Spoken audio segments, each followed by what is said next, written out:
आखिरकार shiny mega Lucario किसका होने वाला है। बहुत सारे लोग बोलेंगे अरे भाई ये रोई का था ना, बात खत्म। तो ऐसा नहीं होने वाला है। जरूरी नहीं है कि वो रोई का है। हम रोई का फेस क्लियरली देख नहीं पा रहे हैं कि ये रोई ही है या फिर कोई और कैरेक्टर है। तो एक एक करके बात करते हैं कि शाइनी मेगा लुकारियो किसका होगा। एंड बहुत सारे लोग तो एस और गो का नाम भी ले रहे हैं। तो बताता मैं तुम्हें कि किसका होगा। सबसे पहले जो सबसे पॉपुलर थ्योरी है एंड सच होने के चांसेस है वो रोई ही है, यानी कि ये रोई का ही मेगा लुकारियो हो सकता है। कहीं ना कहीं तुम रोई की पोकेमोन टीम को देखोगे तो वो काफी छोटी है। तो एक और पोकेमोन एड ऑन करने के लिए हमारे एक मेन कैरेक्टर को मेगा मिलेगा ही मिलेगा। बिकॉज अगला आर्क जो होने वाला है वो मेगा वाला आर्क होने वाला है। तो ये शाइनी मेगा लुकारियो रोई का हो सकता है। लेकिन कुछ लोगों का ये भी कहना है कि ये रोई नहीं है, क्योंकि ये जो कैरेक्टर का हाथ है वो ज्यादा ही गोरा है और रोई ब्लैक कैरेक्टर है। रेसिज्म कोई नहीं कर रहा, बस फैंस चीजों को नोट आउट करने की कोशिश कर रहे हैं।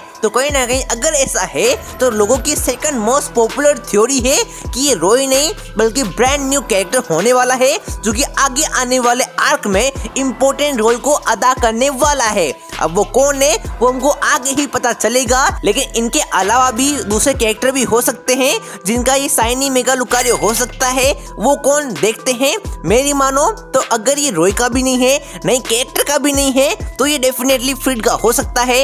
वो कैसे, वो देखो फ्रीड की पोकेमोन टीम को तुम देखोगे तो उसके अंदर पिकाचू है, चाइजार्ड है। मतलब फ्रीड वही पोकेमोन को कैरी करता है जो कि एस केचम के पास में है और वो स्ट्रॉन्गेस्ट पोकेमोन होने चाहिए उस रीजन के। तो कहीं ना कहीं लुकारियो स्ट्रॉन्गेस्ट पोकेमोन था पोकेमोन जर्नीज का। तो लुकारियो भी फ्रीड की टीम में आ सकता है बिकॉज पोकेमोन वाले फ्रीड को वही पोकेमोन देंगे जो कि एस केचम के पास है। तो ये फ्रीड का हो सकता है। लेकिन मुझे कहीं ना कहीं लग रहा है कि वो फ्रीड को यार मेगा शाइनी लुकारियो नहीं देंगे, क्योंकि यार अगर फ्रीड को मेगा मिलेगा मेगा वाले आर्क के अंदर तो कहीं ना कहीं इसको मेगा चाइजार्ड मिलेगा, ना कि नया पोकेमोन को इंट्रोड्यूस कराकर मेगा एवोल्यूशन देना। वो काफी झमेला वाला काम हो जाएगा, पोकेमोन वाले वो नहीं करेंगे। तो कहीं ना कहीं अगर ये फ्रीड भी नहीं है तो कहीं ना कहीं ये फ्रीड का भाई भी हो सकता है। हमको बताया गया था कि फ्रीड ये सब कुछ अपने भाई को बचाने के लिए कर रहा है और फ्रीड हमारे हीरोज को धोखा भी अपने भाई के लिए देगा।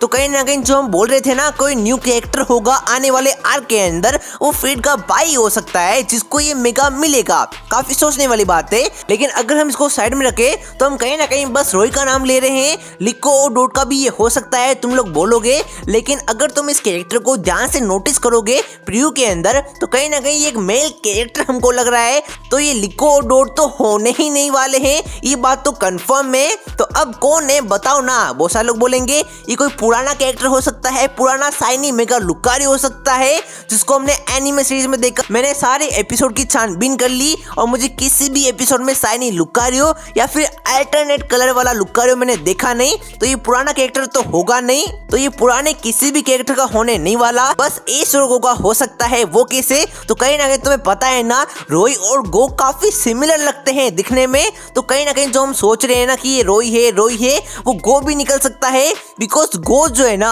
वो पूरे वर्ल्ड ट्रैवल कर रहा है पोकेमोन पकड़ने के लिए। तो अगर कोई कैरेक्टर पोकेमोन होराइजन्स के अंदर सबसे पहले कमबैक करेगा तो भाई वो गो ही होने वाला है, क्योंकि भाई गो एक ऐसा कैरेक्टर है वो तुम्हें कहीं भी किसी भी मोमेंट पे अपीयर होता हुआ नजर आ सकता है। और दूसरी इंपॉर्टेंट चीज याद करो, पहले क्या न्यूज आया था, पोकेमोन वाले गो को मेन कैरेक्टर रखने वाले हैं। तो पोकेमोन वाले ये सपने को मेगा इवोल्यूशन वाले आर्क के अंदर पूरा कर सकते हैं, गो को राइजिंग गोल्ड टेक्लर्स के अंदर इंट्रोड्यूस कराना। हाँ, इसके होने के चांसेस कम है लेकिन सुनने में मजा आता है। लेकिन सुनने में एक और चीज मजा आएगा, मैं तुम्हें बताएगा, तुम पागल हो जाओगे और तुम यकीन भी उसके ऊपर पक्का करोगे। और वो है कि शाइनी मेगा लुकारियो और किसी का नहीं अपने एस किस्म का होने वाला है। तुम लोग बोलोगे ना भाई ना, कैसे, एस किस्म के पास ऑलरेडी एक मेगा लुकारियो है, वो एक और शाइनी मेगा लुकारियो को क्यों केस करेगा। चलो मान लिया केस करेगा, लेकिन फिर भी वो मेगा बैंड को ऐसे नहीं पहनेगा,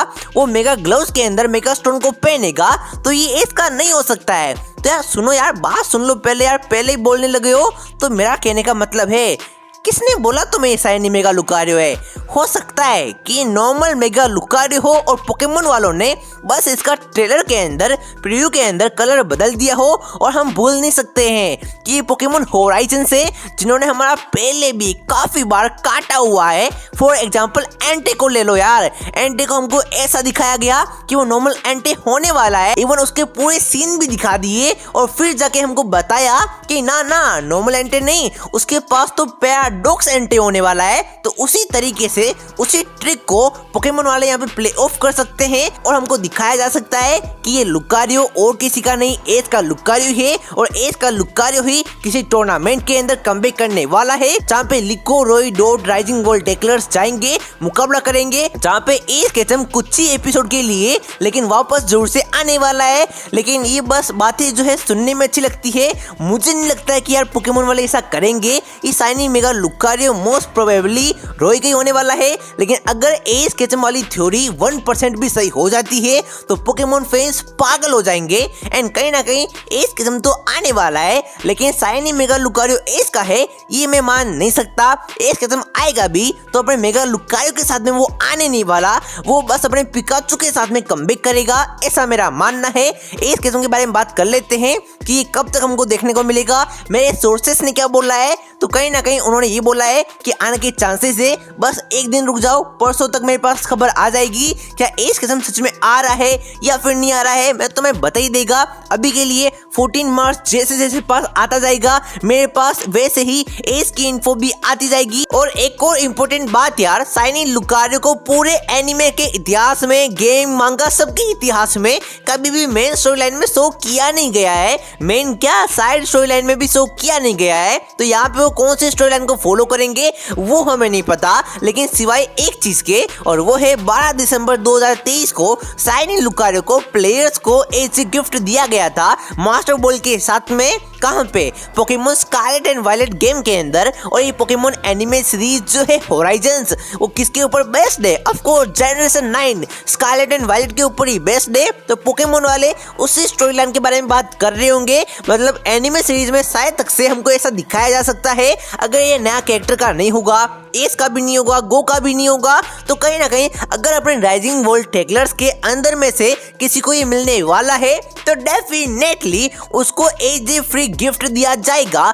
फॉर एग्जाम्पल ऐसा हो सकता है कि राइजिंग वर्ल्ड टेकलर किसी की हेल्प करे और वो खुश होके mega Lucario, shiny Lucario with mega stone, mega band अपने हीरो को दे दे और रोई को मिल जाए तो भाई मजा आ जाएगा। अब इतना दानवीर बंदा कौन होगा एनिमे सीरीज के अंदर, वो देखना होगा इंटरेस्टिंग। या फिर यहाँ पे मास्टर बॉल भी आ सकता है जिससे हमारे हीरोज एक पावरफुल पोकेमोन का शिकार करेंगे, उसको पकड़ने का गोल हो सकता है मेगा इवोल्यूशन वाले आर्क के अंदर। मतलब जो लेजेंडरी मिथिकल पोकेमोन आएगा लेजेंड्स ZA का, उसको पकड़ने के लिए मास्टर बॉल दिया जाएगा राइजिंग बॉल टेकलर्स को और उसका यूज वो करने वाले हैं, ऐसा मुझे लग रहा है। जो मेरे दिमाग में आया, जो मेरी थ्योरी बन रही थी, मैंने तुम्हें बता दी है। एंड आई नो, गुस्सा मत करो कि यार केलोस वर्सेस यूनोवा कहाँ पे है। पहले मैं यार पोकेमोन होराइजन्स के ये चंगुल से, चक्रव्यूह से बाहर आ जाऊं, फिर तुम्हें केलोस वर्सेस यूनोवा बताएगा। अगर तुम ये वीडियो पे 24 आवर्स के अंदर 30K व्यूज कर देते हो तो मैं अगले ही दिन केलोस वर्सेस यूनोवा अपलोड कर दूं।